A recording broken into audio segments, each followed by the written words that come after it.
Do you like to play defense or offense? In the match against burnout, risk factors fall into two categories: internal and external.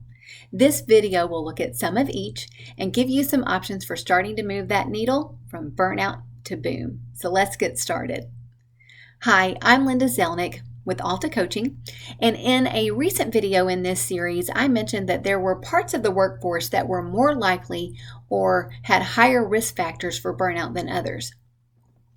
That first batch of people were high potentials or high achievers, and it's interesting and important to note that some of the same traits that make them high achievers and high potentials are the ones that give them higher risk factors for burnout. And that is that they are more willing to work over their lunch, skip some vacation days, maybe even work at night and on the weekends. And the thing is, when you don't have enough rest and rejuvenation, you are not at your best, or the compound effect of that leads to being tired and unable to give any energy or much at all, definitely much less than you want to.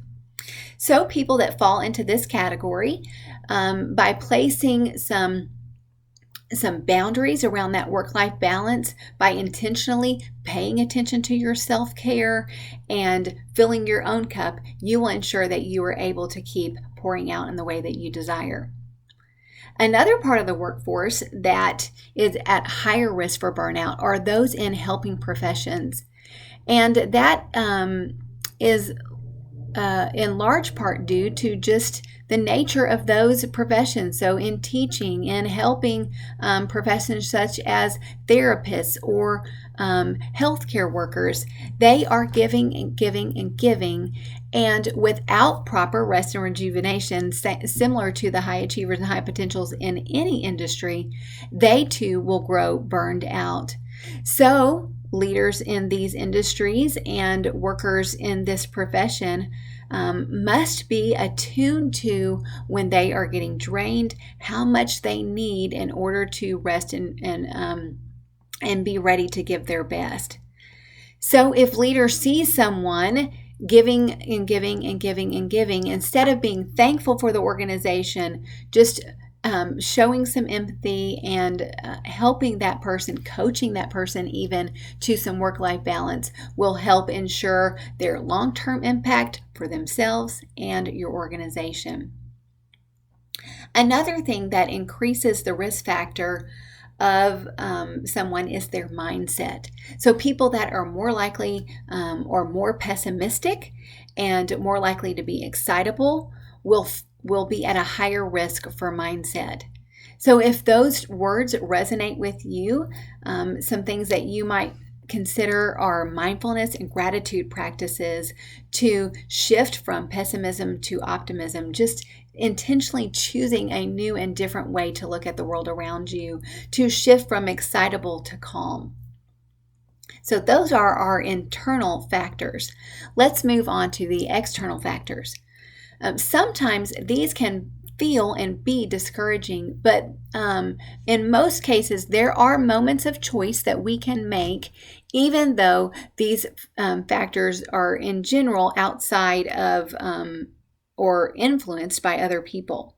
So first of all, it's workload.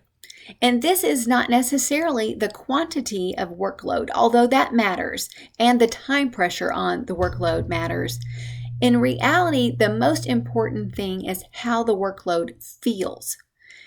So leaders in an organization can be aware of that and counteract that feeling or the burden of the workload by showing their team how what they do matters, communicating their value, going above and beyond to recognize when someone makes a contribution. Something else that shows up externally is the community, and if this community feels dysfunctional or not.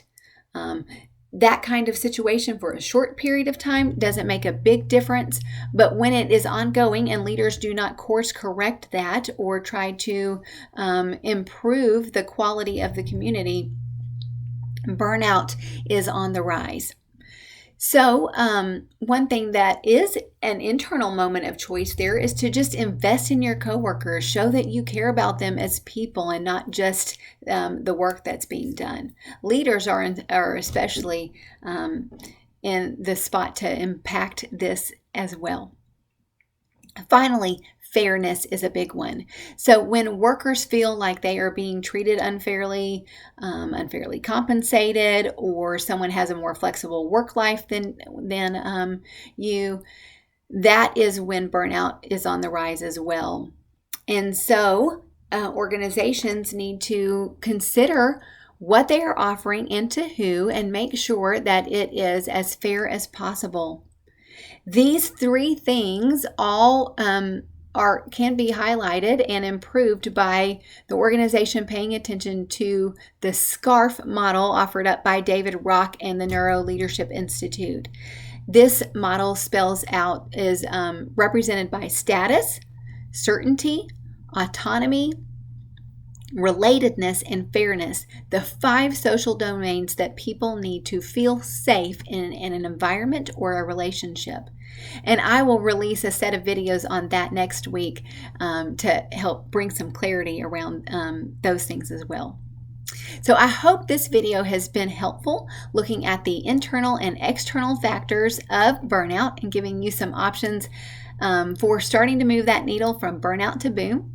I also hope you'll register for my seminar this Thursday, July 15th at 9 a.m. Central Time with some strategies and some workshop time to think through shifts in your life for moving that needle more and more. The link for registration will be in the comments below, and I hope to see you next time. Subscribe. Bye-bye.